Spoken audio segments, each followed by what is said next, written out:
Welcome. My name is Jim Hawk, and I'm the Executive Director of Neighbor to Neighbor. Valerie is out this week, but hopefully they'll be back in the 1 or 2 weeks to join us for these events.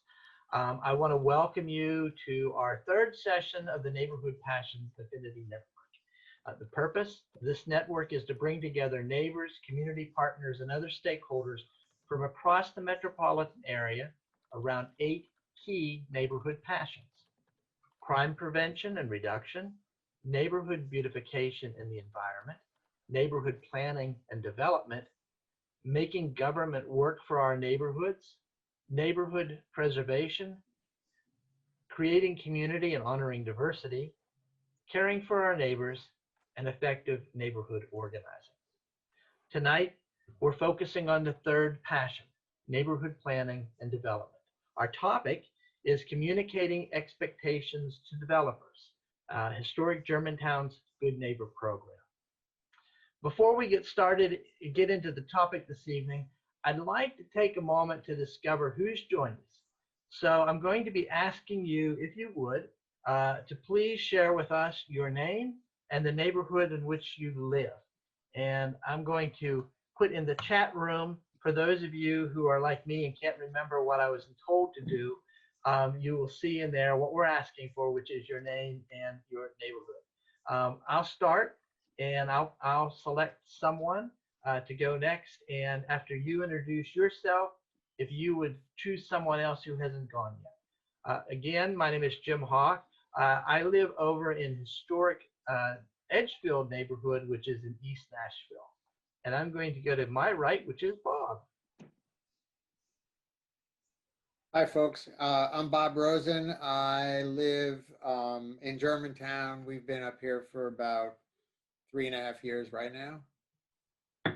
And I'll continue doing that and go to Richard, who's on my right. Hey, everyone. I'm Richard Audet. I'm going to be the presenter tonight. I've lived in Germantown for 13 years already, amazingly, and have been very active in the Historic Germantown Neighborhood Association.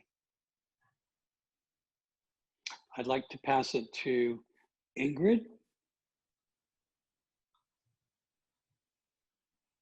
Hello, my name is Ingrid Campbell. I am in the McFerrin Park neighborhood, and I've been here for 6 years. So, and I'm gonna pass it all over to Joseph. Hi, my name is Joe Nuzzo. I'm here with my wife, Dorothy. We're living in Germantown now for 2 years. In the time that I've been here, I've been lucky enough to work with the folks in the Germantown HGN. I've made some very good friends there, and I've tried to make myself very active in the community. And I'm very happy to be here. We're very happy to be here. I'll pass it along to Leslie. Hi, everyone. I'm Leslie Boone. I live in Maxwell Heights neighborhood. It's in East Nashville, and I've been here close to almost 11 years. So I love it. Oh, I'm going to pass it to Patrick. Evening, my name is Pat Bridges. I've been here in Germantown, Salem Town for about 2 years now, and look forward to tonight. And I'll pass it to Anita. Okay, I think I've unmuted myself. I'm Anita Armstrong, president of Greenwood Neighborhood Association in East Nashville, and I've been in East Nashville 40 years. Hello, everybody. My name is Tanya Sherrill, and I live in the Buchanan area, becoming famously known for the Arts District, and I've lived here about 9 years, actually going on 10. Glad to be a part of the conversation. And I will pass it to Patrick. Patrick's got it already, Tanya. Let's see, Ron Hogan. Hi, I'm Ron Hogan. I live in Germantown, current president of the Historic Germantown Neighborhood Association. been here going on 5 years, and looking forward to seeing what Richard says tonight. And pass it on to Burdell. Okay, now, We can you hear hear me? you. Yeah, and I don't know how I skipped the camera, but that's all right. I spent the day in the garden, so just as well you don't have to see. But I have lived in Germantown 40 years. At that, he left his chair. I'm back. Thank you, Burdell. Carolyn, I think you're the only one who hasn't introduced yourself yet. Hey everybody, my name is Caroline Eller and I live over in Hermitage. I'm actually a historic preservationist with the Metro Historical Commission. So I have been in talks with some others who are interested in putting together a good neighbor program and want to hear how that's worked for Germantown. Thank you, Carolyn. All right. So thanks, everybody. Tonight's topic is communicating expectations to developers, Historic Germantown's Good Neighbor Program. Richard Audet is the immediate past president of Historic Germantown Neighborhood Association. When I started as executive director, Richard had already been moved to Historic Germantown and shortly after became its president. He's been on the board of directors, I believe, 5 years now. During his tenure on the board, they developed this wonderful program called the Good Neighbors Partnership Program. And I've been hearing about it for years and really read the manual. Now I'm looking forward to hearing from Richard how it all began and how it's going and where they want to go next. So with that, I'm going to welcome Richard and turn it over to him for the presentation. Thanks very much, Jim. I'd like to thank Neighbor to Neighbor for the opportunity to share this story about HGN's development of this resource, which we hope will prove to be valuable to people in other neighborhoods across the Metro district. I was hoping that tonight the plan is for me to give you some of the background, to talk a little bit about the document itself, and then to talk about how it's being used, and finally to answer any questions that you might have. If you care to ask a question while I'm speaking, if you'll just raise your hand, I'll try to notice you and shift the conversation to you at any time. So about 5 years ago, if you recall, the development hiatus that had begun right after the economic collapse in the late, 2007-ish, 2008, ended. And what we didn't realize was that there were many plans that were sitting on developers' shelves. And so we began to realize that the organization needed to adapt and to reorganize itself. So we decided to do a little soul searching and to define the core elements of what our organization was about, because many of the original founders of the organization had moved on, and the organization had followed different directions over time. And so it had lost its relevance to many people, but to others, it was the central organization within our community. And we thought it was important to re-engage with people across our community. And to do that, we really had to be able to define for ourselves what the organization meant to both us and to the community. And so we had a number of meetings where we did a lot of introspection, and from this process, we're able to come up with a clear statement of the vision for our organization, what we saw as its mission, and finally, what the core values were that we would reference in any and all of our deliberations. So I think to the extent that we remember to do this, we have used those core values in all of our significant decision making. And because of that, it has really given us the kind of consistent presence in the neighborhood that I think, has raised our status among our residents. I would like to say that all of this process was planned and intentional, but I would say that it was more good luck than anything else. Because when we defined our core values and we looked at our committee structures, we found that there was a compatibility between the two. And so we used our core values to determine our committee structure. And then our committee structure, obviously, is what drives the functioning of the organization. So I think what we have is congruence between what we say we believe and operationally, because of our committee structure, we behave in a way, or we conduct ourselves in a way that I believe is consistent with our core values, core beliefs of our organization. What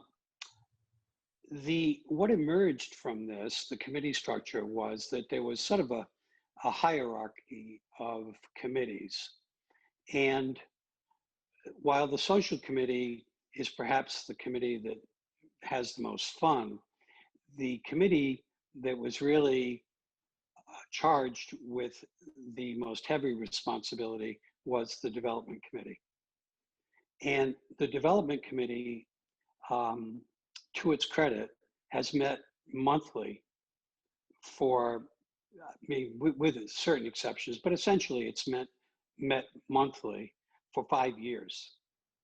And that is the committee through which we interact with people who have intentions to develop property within our community. So one of the conversations that quickly emerged is a conversation about the difference between power, authority, and influence. And I think I'd like to share that conversation with you, because sometimes I think we went into this with the idea that our organization, and through the organization, the development committee, had power. And it turns out that we are essentially powerless. We have no authority, we have no legislation, we have nothing that gives us raw power to affect any kind of change or direction within our community. So once we had agreed to that, or conceded that, we then began to think about authority and control. And it turns out that other than the few metro guidelines that affect our community, such as the historic design guidelines, we have very little direct authority. In fact, the authority that we have through them is indirect, through the actual metro agencies that do have the authority over various development projects within our community. Okay, so we don't have power and we really don't have authority, then what do we have left? Well, what we began to focus on is how can we have influence? How can we gain influence? How can we develop influence in those matters that really affect us? And so we concluded that there were two ways that we could begin to develop that influence, because it's easy to fall into irrelevance. How do we gain relevance? We decided that the way to do that was through effective communication and through building genuine, respectful relationships with the people with whom we were interacting. Now, I'm basically, I've segued from the HGN as a whole to the development committee. So the development committee is kind of what I'm referring to at this point, because, you know, other committees do have the power to make donations, the authority to hold meetings, but this was the group that we hoped could gain some community-wide influence. So we started to look at some of the materials that we had been developing, and we realized that if we were to interact with people, they needed to know what the core values were that were driving our organization. Those represent the core values of our community. And so we felt it was imperative that they be aware of these. Then we asked ourselves, what else should they know? And if you've had a chance to look at this, I don't imagine you memorized it, but in our guiding principles for the Good Neighbors Partnership, one of the things that we said, which is somewhat, I think, if not unique, then rare among communities, is in the last statement that we make in our guiding principles. We said that HGN respects developers' right to implement projects consistent with their financial goals. So we were acknowledging the right and the right of developers to come into our community and to pursue their business's financial goals. That was an acknowledgement. You know, sometimes we refer to that as the fifth stage of grief, where we've finally reached the point where we accept the fact that other people will be coming into our community with the goal of using this as a base for furthering their business interest. Great, thank you, Jim. So that's the fourth one down there. So the second one, where we say that projects are consistent with historic Germantown's Neighborhood Association vision, mission, and core values, we had to define those. So we gave those to them. It's self-evident that projects needed to comply with all Metro government regulations for new developments. That meant that we had to know what those were as well. And so that was a learning curve. And some of our members have really taken it upon themselves to become completely familiar with meeting schedules, Metro meeting schedules, agendas, projects that are relevant to us. And we have appeared at numerous Metro meetings to further our community's concerns. So if you'll turn to the second page, we figured that if we were going to work effectively with people, they needed to know what we were all about. And so we set out and worked to define our own expectations for people that were proposing to work in our community. And so that was when, if you'll scroll down a bit, Jim, this is when we talked about some of the design expectations that we had. Some of these have a very high level of specificity. Some of them are more general, where we talk about quality materials and lasting design, because we're hoping that people who come into our community don't build structures that are likely to be torn down in the next 25 or 30 years. We want them to build quality buildings that stand the test of time. So the design expectations provide sort of a blueprint for developers as they're planning their projects. The next page, Jim.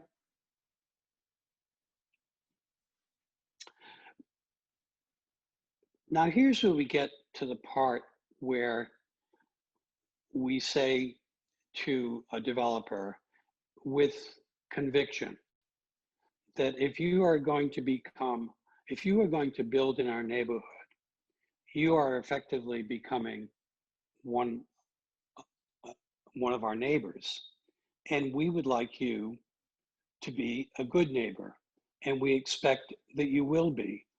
And we would like not only for you to be a good neighbor, but we are willing to partner with you and be good neighbors to you. So we try to set up a duality where the relationship that we're trying to build with developers is a win-win relationship. Because if we have found that if you simply raise your hand and say, I don't like it, that's not providing developers with the kind of feedback that they need. They need specificity. And so we have tried in the document to provide a level of specificity about things like public art, brick sidewalks, dog parks, and the kinds of things that we feel are imperative. And what we have found is that very often developers, they have a predisposition towards something, but if you tell them that it works best in our neighborhood, if instead of doing A, they might do B, very often it turns out that this isn't really a challenge for them to switch to B. And they're happy to learn that they can do something that's more consistent with what people in the neighborhood wish to have. So the whole notion of being clear about our expectations, being clear about the fact that we see this opportunity to interact with them as good neighbors in a kind of partnership has really, I think, enhanced the credibility of our organization and made it easier for us to function. Because we also, I want to just mention that we talk about construction expectations and construction practices, because you know, when you attend a meeting and you hear about a large apartment complex that's being constructed, that's very distant from the morning that you wake up and the jackhammers are working out there at 6:30 in the morning. So what we have tried to do is to ask developers to be aware of the needs and the concerns of people surrounding this project. And that's been really, really helpful, because there's always a gentle reminder that can be shared with the developer that says, in our conversations, we talked about the fact that you would try to minimize dust or noise or litter in the street, construction litter. And these gentle reminders are usually effective. So that's a bit about the history and the document itself. We don't think it's a one size fits all. We do think that it might have things in it that might be valuable to other communities, because, for example, some of the construction practices are pretty much universal. What we do is, in talking about, if you remember, I spoke about effective communication and then building relationships. One of the most important relationships that we've developed is the relationship with our council person. And so when developers, frequently their first contact with the community is through the council person. And our council person is want to say, have you checked with HGN? And if the answer is no, then he'll say, you probably should speak with them and then we can have a conversation afterwards. So his cooperation has been vital for our functioning, because ultimately he does have power, he does have authority. And so let's assume that the person contacts Freddie initially. Freddie will refer them to us. We will ship them the Good Neighbor Partnership Program, ask if there are any questions, and then they will come in. Typically, how it works is they will come in and introduce their projects to our organization, and then that will begin the start or begin the process of what can be a very lengthy and productive series of conversations, the outcome of which we hope is a project that will simultaneously meet the needs of the developers and give us the kind of project that really fits well into our community. Recently, we have done this with 3 of our most recent projects. We've had lengthy and extensive conversations with the developers that have resulted in significant modifications to their projects that we think will be the kind of changes that will stand the test of time and really result in projects that are not only better for the community, but more suitable for the developers themselves. So we use this document as the touchstone for all of our interactions with the developers. And with that, I'll answer any questions or love to hear any comments that you have about what we've just been talking about. Richard, thank you for sharing. It was wonderful. Thanks, Jim. For those of you who have not seen the PDF yet, I did include it in the chat, and you're welcome to download that. If you have any problems with it, let me know and I can email it to you directly. It's also at our website, historicgermantown.org. Great. Questions or comments? Don't forget to unmute. This is your time. I can make have a quick question. Oh, Patrick, Okay. go ahead. I was just wondering if you might be able to provide some examples of how recently it's been used to modify developers' plans. Sure. There is a, I guess I'll call it huge apartment complex that is going to be at the end of Van Buren Street on the river. It consists of over 500 apartments that are being constructed with some retail. And it's on Adams Street. It's where Centurion Stone is currently located. We have been working with them for almost a year to modify their design to make it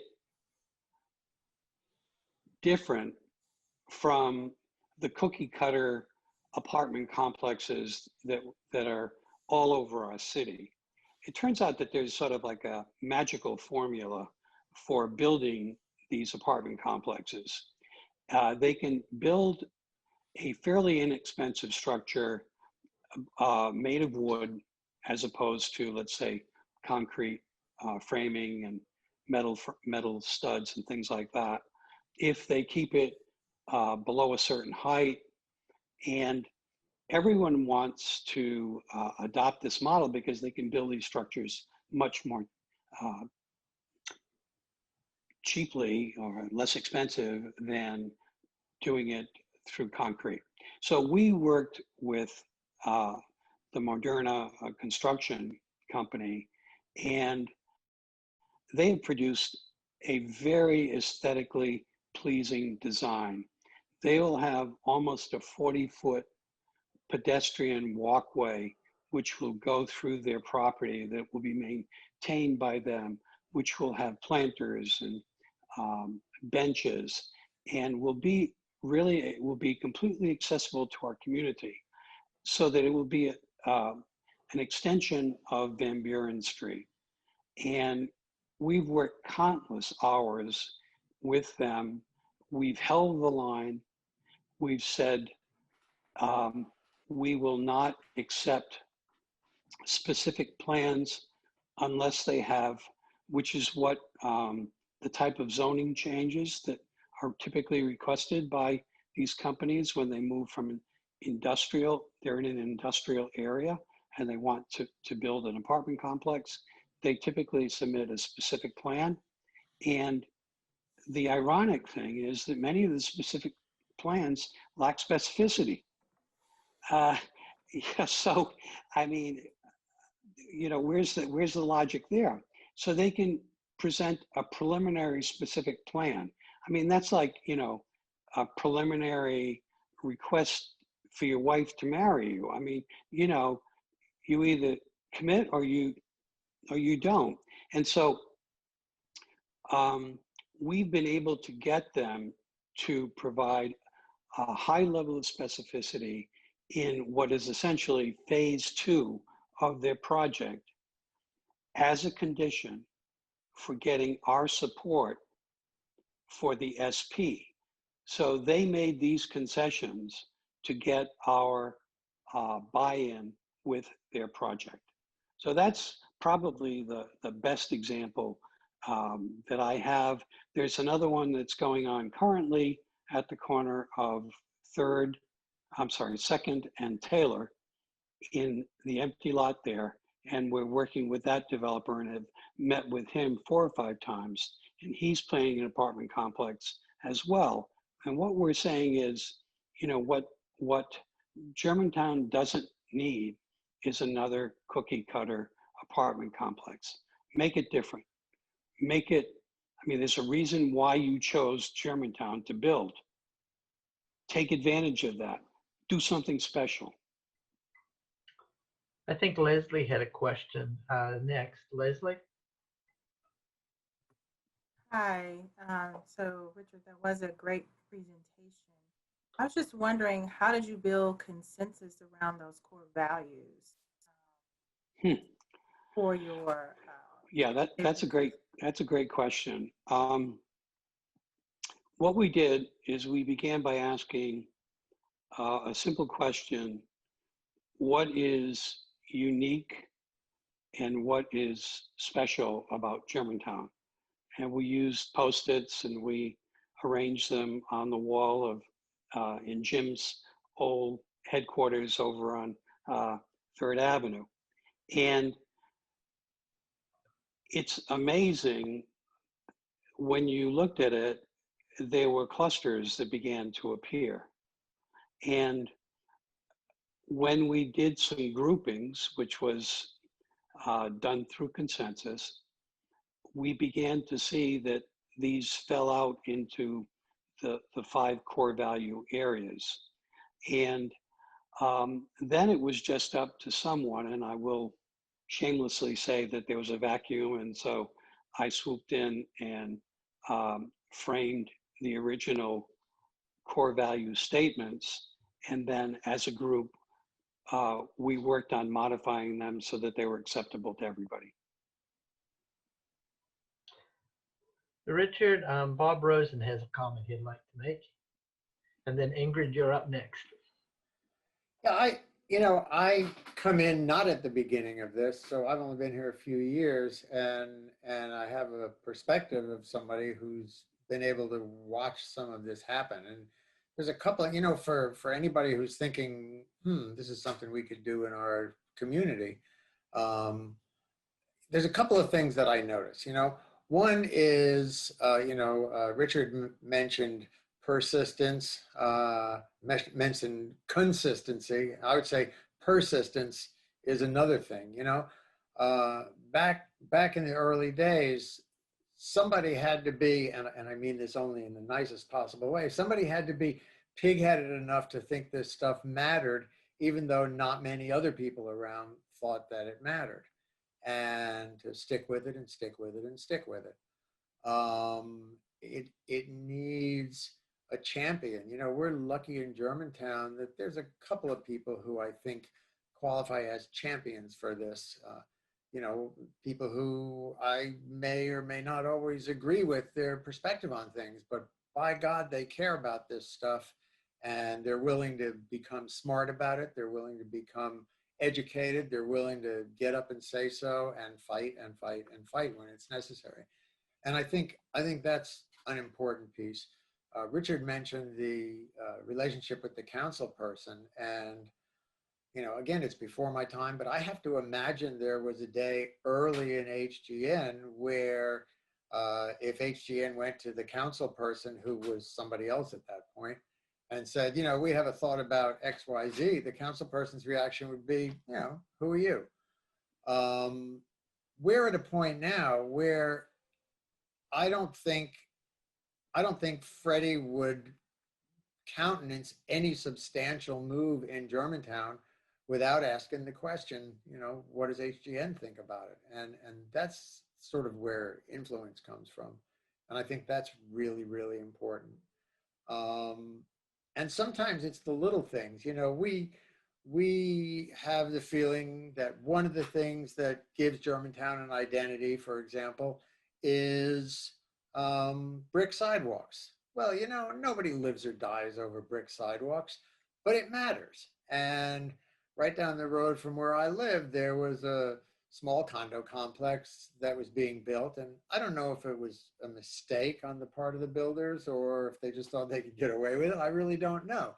But, lo and behold, the sidewalk started coming up concrete. And pretty soon somebody said something to somebody else. And the next day, a big front end loader came and tore up the brand new sidewalk, and now it's brick. And, things like that. I mean, you don't live or die on that, but it's that kind of persistence that I think is really, really critical to this sort of thing working. That's it. Thanks. Thanks, Bob. Ingrid? Oh, Okay. I got it. One of the things I have for you, Richard, is just kind of wondering the recent tornado, did that have any impact on the current designs or tentative design projects that are going on? I mean, did you do any new thoughts or approach of what you wanted to see in the community change? I don't think it changed our fundamental view of what we see for our community over the long run. Mm. What it did point out to us is that we needed to document what happened and the steps that were taken that helped to restore our community. And so we prepared a sort of like I don't want to use the word post-mortem, but nothing else is coming into my head, but we did a sort of a backwards look at what happened during the tornado and what would happen if it ever happened again, what we could do to react more quickly. I will say that I've always heard of the spirit of volunteerism in Tennessee, and it was on full display during after the tornado. I mean, there were 3 people that came up to me when we were distributing grabbers and shovels and bags, and so I said, "Where are you from?" They said, "Memphis." And I said, "Oh, you visiting?" They said, "No, we drove up this morning to help." And so we did find a tremendous outpouring of caring about our community. Mhm. And we were able to, I think, react pretty effectively to it. But I don't think it really changed our overall vision. One of the things that's happening now, it's sort of coincidental to this, is that the property at the corner of 3rd and Jefferson was leveled. And so we are working with the person who is the new owner of that property. He had purchased most of that property before the tornado, but we're working with him right now to do a temporary installation of fencing and murals on that corner, which is essentially the gateway to our community. Right. So that's sort of a post-tornado action. But again, if you have a strong set of core values, you can point to those core values and say, the way the corner looks like right now is not consistent with the core values of our community. And what can we do working together in a kind of a partnership to improve the appearance of that corner? And so we have, the committee has green-lighted a preliminary contact with the developer so that we can work together to do something that will liven up that important corner of our community. So I don't know if that answers your question, but we tried to carry on. Yeah, no, it does answer my question. Thank you. Thank you, Henry. Tanya, did you want to ask your question? This is going to have to be the last question for the night. Tanya has a question for you, Richard. It's, has there been an experience? Oh, sorry. Hey, Tanya. Hi, Richard. Good to see you. Go ahead. Which you. question do you want, Tanya? You take your choice, Richard. It's 2 of them. You pick. Go ahead. B. Has there been an experience when a developer did not honor part of the agreement? I'm sorry, I didn't see the question. Yes. And, you know, Bob sort of alluded to one that sort of slipped through the cracks. We just had another brick sidewalk issue that was happening on Taylor Street, where the developer was moving forward with concrete as per the instructions of Metro. And we reminded both Metro and the developer that the neighborhood policy, which had been approved by Metro, was for brick sidewalks. So that was followed up on. I think that developers, you know, that developers, this is the developer community is not a huge group of people. They all know one another. They all talk to one another. And so I'm reminded of the fact that I was a high school teacher for a good part of my life.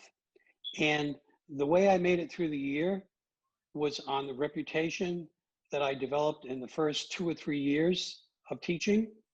And that siblings would say, well, don't mess with Mr. Audet because he's a good guy, or, you know, he won't take that from you. So it's a matter of building your reputation for fairness, for consistency, as Bob said, for persistence, and developers respect that.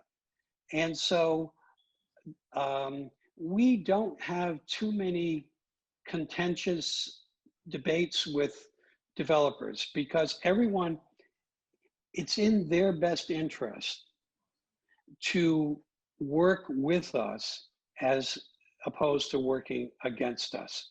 And so I could probably summarize here by saying that I think that the ultimate outcome of this has been that we have gained the influence that we need in order to function effectively as a community. And we've done that through communication, primarily through this document, and through building those relationships where developers feel that they can call us and run ideas by us and get our feedback. And so it really is based on this honest relationship among both parties. Richard, thank you so much for being with us tonight. It's been a pleasure to hear you speak about what's going on in historic Germantown. Thank you. Thanks, Jim. Just a couple of notes, program notes. First of all, this Saturday we start the Planning Academy, which is Policy and Zoning 101. The class has already been completely filled, but I encourage you as we begin our plans for 2021, when you see that that class is open, to register like within 48 hours, because that's how fast that class fills up. Next week, we're going to turn our attention to a different matter, making government work for our neighborhoods. And what we're going to do is bring together, I guess, 3 powerhouses to help neighborhoods think about how they can encourage voting in a nonpartisan way. And so the topic is getting out the vote. What can residents and neighborhoods do to encourage their neighbors to vote? We're going to welcome Think Tennessee, Civic Tennessee, or Civic TN, and also the League of Women Voters. I hope you will join us for that conversation. You can always, if you're registered to our email list, you can always find links to registration there. And hopefully in a week or two, we will have our new website up, and you can then always go there to find these videos and also to register for all future events that we have. Richard, you had one last thing. Jim, yeah, I did forget to mention that if anyone was interested in developing a similar document for their neighborhood, that they should contact Ron or myself, and we'd be more than happy to sit down with them, and they can borrow sections of our document, use it as you may. So please feel free to spread the word among people that you know so that we can get more mileage out of this document for other communities. Thanks everyone for being here tonight. Have a good evening, and as I like to say, keep your neighborhood passion strong. Take care. Good night.